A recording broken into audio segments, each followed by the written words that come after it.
At the end of the day, we want it to be digestible. We want people to be able to like understand what we're doing. A lot of mixes, a lot of bands, they have too many things going on. But at the end of the day, if you have some really effective timings, really effective caveman riffs, people are going to be happy.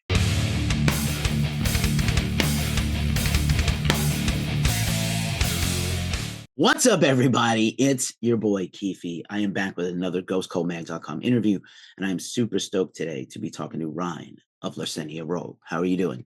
I'm doing fantastic, Keith. Excited to be on, get to talk about things that I'm obsessed with, and kind of put my brain on and try to share that with somebody else that isn't my wife that's probably tired of hearing it. So every musician, every band guy ever, it's like, who actually gets to hear all this stuff outside of my band and my partner? So power to your wife. And we all can't do what we love, our passions, unless there's a support system. And a lot of people don't have one. Just to get things going, your new album, Extraction, is coming out on Unique Leader Records in May. The band has not been together very long. So I think it's being sort of this like meteoric rise in a way. I feel like this record is super strong, and I'm super pumped to talk to you all about it. But let's get the superhero origin movie scene one. Where does this band begin, and from how, basically? Yeah. So for a few years, this was pre 2023. Henry Koster, our guitarist, him and I were in a couple projects together, and grinded, playing obscure places, and doing the local metal scene here in North Carolina for a while. And we just kind of got I don't know, we were just kind of ready to expand what we were doing and wanted to take over full creative, from the marketing side to just writing a heavier form of music where we felt like we weren't able to really showcase our skills. And so in early 2023, we wrote this song called Unhinged, formulated a band name, and created a social media account. And we just started doing marketing posts, and people were like, what the heck is this coming out? Released that song. It did really well right away.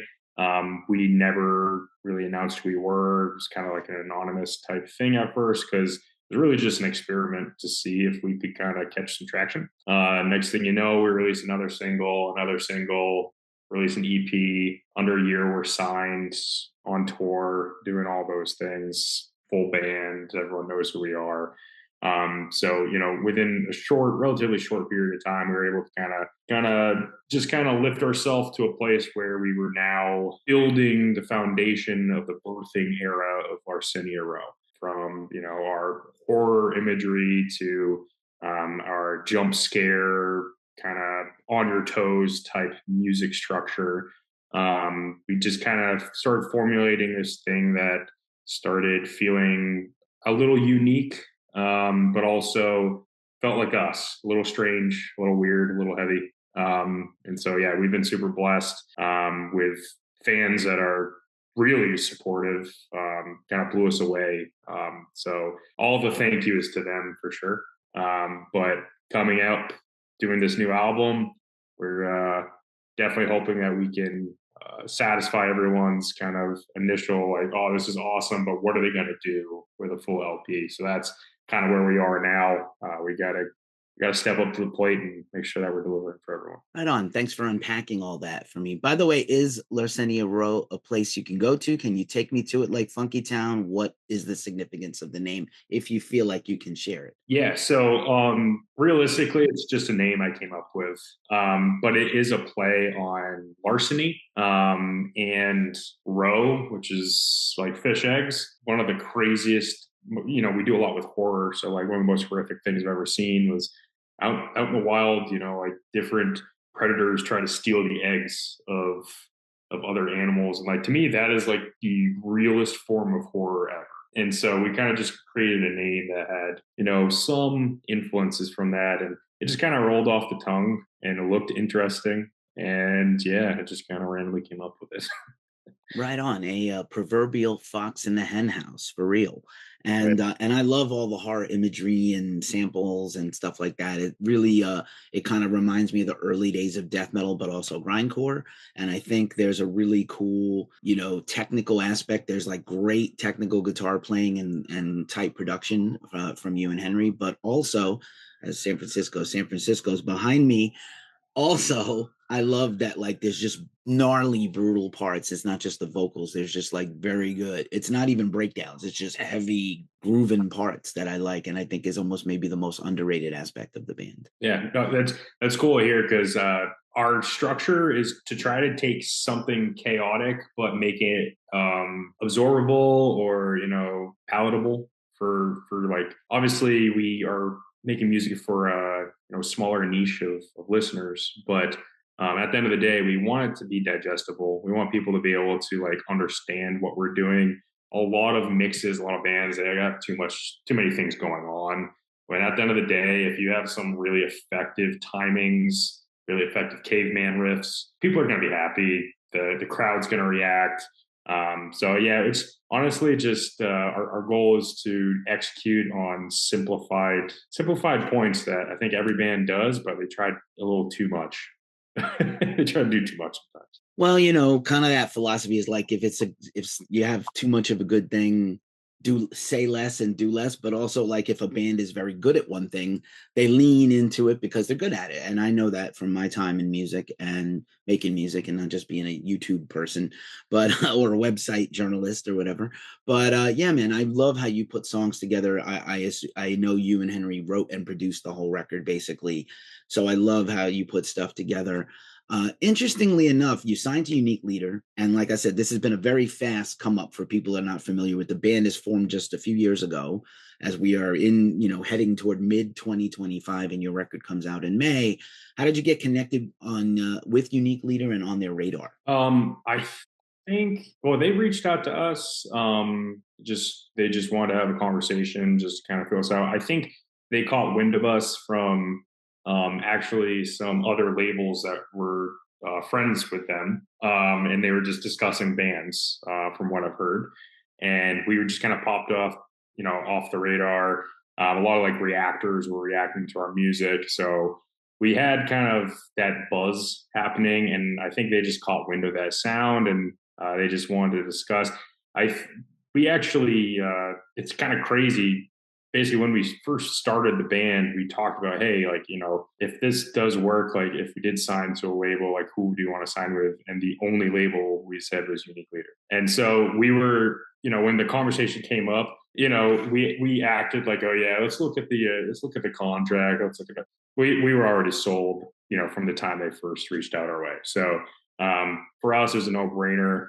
We think that they fit what we're trying to do, and I think we fit them in a strange way. Traditionally, they're very death metal oriented, so we are a little bit more of a different dynamic. But I think they've kind of taken a step and taken some deathcore bands and slam, and we kind of fit right in the middle of both of those. And so I think that we bring a really cool flavor to the label. The lineup is obviously so good right now.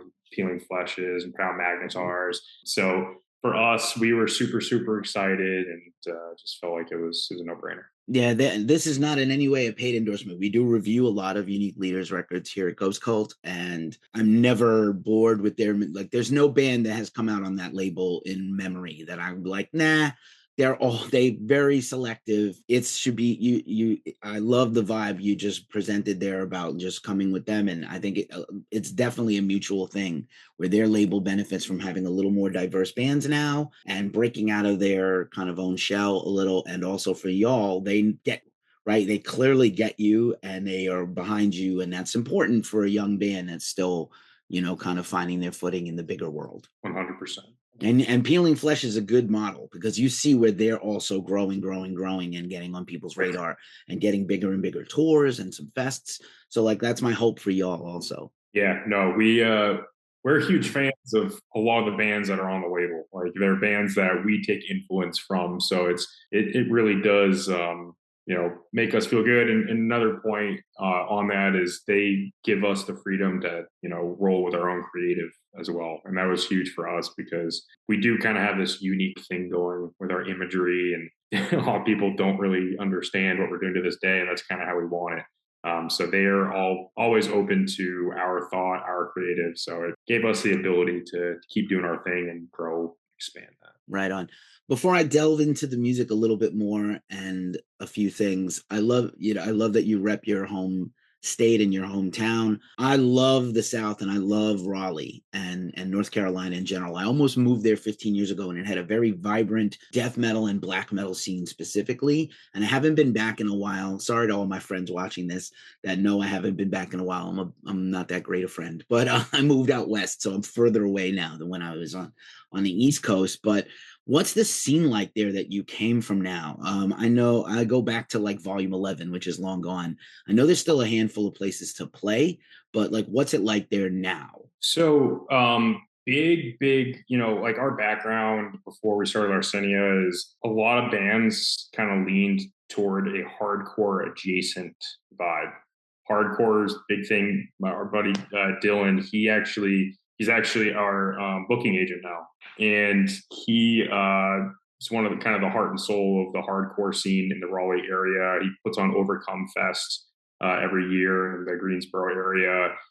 So a lot of the local bands that used to play at this place called School Kid Records is like this little record shop, and that's where all the kids would go fight each other in the pit, and so he really built something really cool there. That expanded, and they no longer do shows there anymore, probably for good reason. But yeah, hardcore has been the big thing. But there's some really good deathcore coming up right now.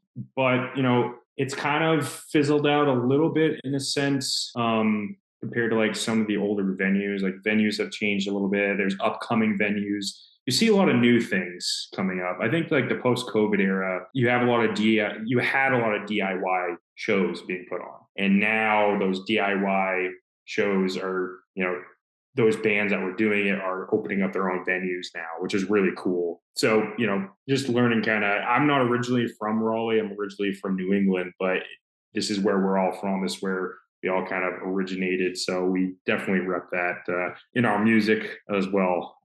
So yeah, I'd say definitely hardcore is kind of the vibe here for sure. Right on. Where are you from in New England? I'm from Maine. Yeah. Whereabouts? So I'm from like the Western Foothills area, this little town called Bethel it's around Sunday River Ski Mountain.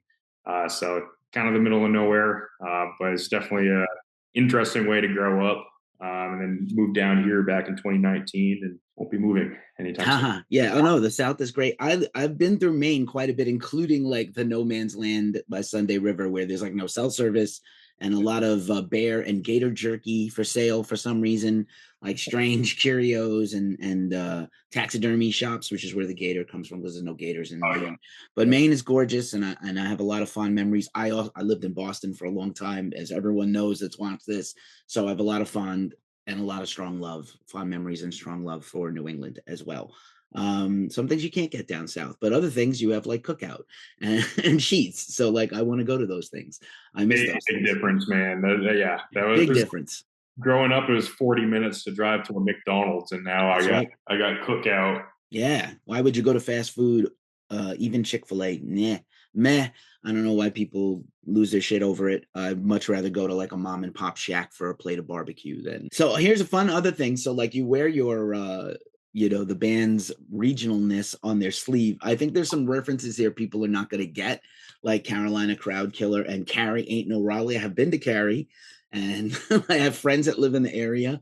The only remarkable thing about Cary is like the wing place, the bar wing place, if it's still there, Carolina Wing Spot or something. But yeah, those are some fun references. Are there other like Easter eggs on the record of things from North Carolina people may not know automatically? No, not Carolina based. I will say kind of the whole name behind the Cary Ain't No Raleigh thing. That song is actually kind of a love song. It was really funny when you listen to it. You're like, wait a minute, what? But when I first moved down here, my wife and I, we moved to Cary, and it was all right. But then, we grew our life and we ended up buying a house in Raleigh, married. So it just kind of was like a little bit of a love story, you could say. But the song's super, heavy, and so most people would never guess that. But we really wanted to kind of do something to honor the area. Carolina Crowd Killer, we had, featured Dustin from Filth, who's also Carolina native. So we wanted to kind of represent. We feel like we have like a cool little dynamic of a small group of bands from the area that are doing something in the extreme side of music. So we want to come out and kind of take some claim to it as well. We kind of wanted to say, hey, like we want to represent North Carolina and we want people to get behind us. So it's kind of the approach to it. But yeah, there's no other little Carolina Easter eggs in there, but there's definitely some eggy stuff in there. Eggy mess, right? We've interviewed Filth, and I love them so much. They're so fun. We talked to them last year. You have a couple of other features on the record, which I think is also a lot of fun, brings a lot of flavor to the record. You want to talk about those? Yeah, so we have Wandel from Vulvodynia.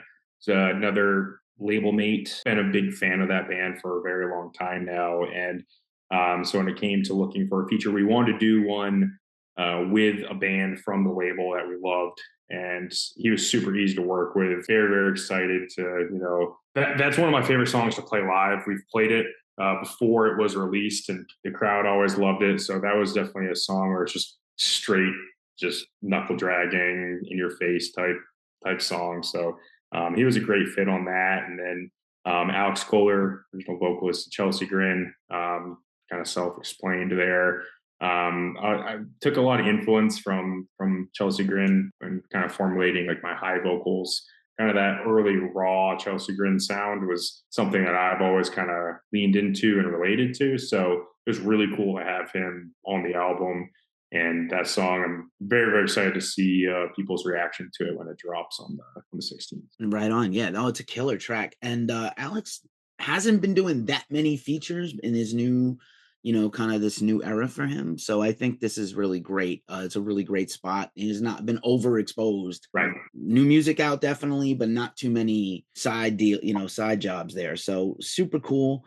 And I also got to give a shout out to, again, I mentioned the production and the guitars earlier, and you mentioned the vocals, which I think I like that they're kind of all over the map. But I think like the important thing when you have kind of like you mentioned chaotic kind of sections is that the drums don't get lost, right? Because in the chaos of the music, drums still need to drive the track. And I like the production on the drums on this record quite a bit, actually, like some of the best this year, actually. So that's another nod to you and Henry and the fine work you guys did. Yeah, no, that's huge because the amount of time I spent mixing those things, it was, it took us weeks and weeks and weeks just to get the snare mixed correctly, and kind of it is challenging. There's these metal production wizards that do all their things with all their plugins and all that, and I'm big on trying to simplify things, and so this is my first time doing a full album mix and touching every instrument. I've always done vocal production, but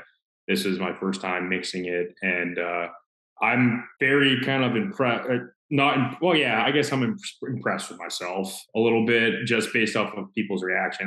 I was so worried that it just sounded like dog shit. So when people started giving me compliments, I'm like, okay. And then I've been hearing it quite a bit that people really like the production. I think that was a big goal, just jumping from our EP Dereliction to the LP Extraction, was let's try to just elevate what we were doing, make it cleaner, make it sound more expensive. It wasn't more expensive. We just got better, I think. And we kind of just spent a little bit more time on it.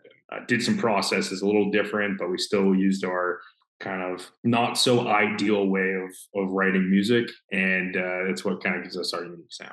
Is that just how you come together and bring in parts, or are you talking about just overall your vision for the band and the sound of the band? Yeah, well, so Henry essentially will write most of the instrumental compositions, sends it to me, I'll chop it up, and we do things just very backwards compared to like what a traditional producer would do.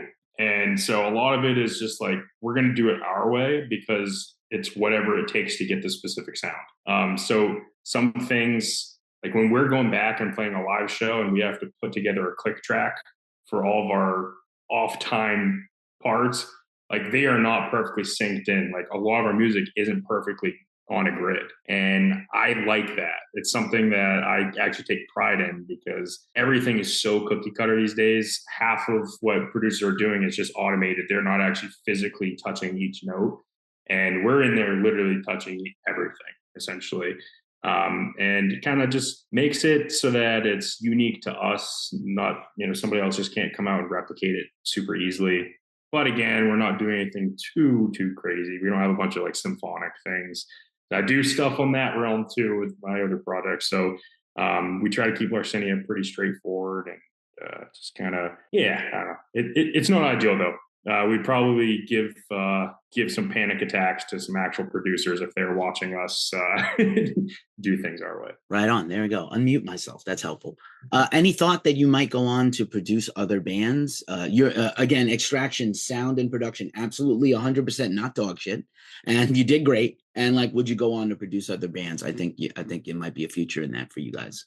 Yeah, I definitely would. I'm really into kind of the mixing and mastering side. I'm big into songwriting as well. Like I think technically there's going to be people that are out there that are going to be able to work more efficiently. I think that's the number one thing that I would have to just improve on. And that'd be a whole new route because I've never worked with other bands that I wasn't. Yeah, I'm fine rendering a song 103 times over and over again with the smallest little change in one little second of the song. So I'm fine doing that for myself, but if I'm working with somebody else, I'd want to deliver just very optimally. And so that would be the only hesitation, I think, because we do things a little rough. But mixing, mastering, I think it's definitely something that I'm open to exploring deeper just because I do enjoy it. Man, great answer. I love how your brain works because I'm the same way in a different sense. Just a last couple of questions for you, man. You've been terrific. And I'm very grateful to Nikki from Breaking the Law PR for putting this together and Unique Leader for letting us have the promo early to jam on it and get prepared to talk to you. Obviously, horror is a big theme in the band. What is your favorite horror movie ever? My favorite horror movie ever. It's kind of a tough one for me because I never have a favorite of anything. But one movie that always stuck with me, just based off of it's not like initially scary, but the overall vibe, the way that they use sound, the way they use the camera work, is sinister. I love the whole energy and like it's not necessarily scary, but it leaves you thinking after. And the use of just kind of like building up anticipation for something, you hear that in our music. I use that as a direct influence all the time, whether it's silence or just elongating things. So yeah, that movie definitely always stuck out. Good one. And then any genre, is there a movie in 2025 you're looking forward to that you haven't seen yet? Something coming out soon. Could be any genre. Ooh. Movie I'm looking, man.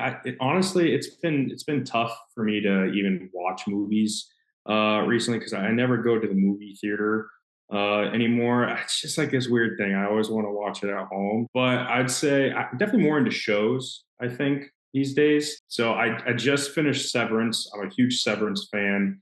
But I'd say, I'm looking forward to The Last of Us, the new season that's coming out. But I'd say Black Mirror is probably the one that I'm kind of most interested in, just because I like the way the psychological side of things and the kind of twisted stories and all of that. So right on. Severance and Black Mirror are on my list. They're right in my wheelhouse of weird and scary. So I need to see those.